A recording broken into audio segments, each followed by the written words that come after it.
Walang ilaw. Ilaw pala gas. Hindi, okay na. So palit tayo ng fuel filter. Yan, sobrang dumi na ng ano ni sir, oh. Cover. So palit tayo nito. Issue. Kumakajut-kajut. So 140,000 odometer. So kailangan na natin palitan. Madumi na tong filter nya. Tara. So palitan natin yung filter nito. Tsaka yung pinaka-strainer nya. Kumakajut-kajut na raw eh pag ano na, pagpahinto si sir.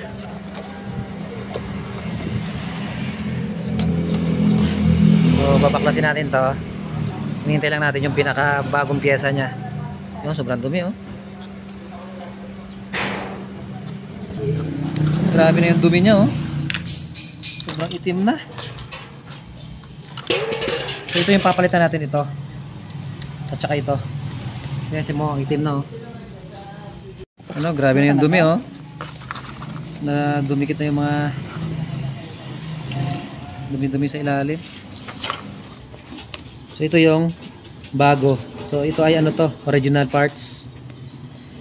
So original to, ito yung papalitan natin. At saka ito yung bago, yung luma, sobrang itim. So kasama na itong mga parts na to, yan. Pinaka-o-ring nya, pinaka-gasket nya, tsaka yung mga o-ring na maliliit. So napaka-importante niyan. Kasi yan pagka hindi mo pinalitan yan at malutong na, magkukos ng ano yan, magkukos ng singaw. So hard start. So kailangan palitan pati o-ring. So ito nalagay na natin sa fuel pump motor niya yung ano pill. Yan, kabit na natin. Okay, yan, kabit na natin.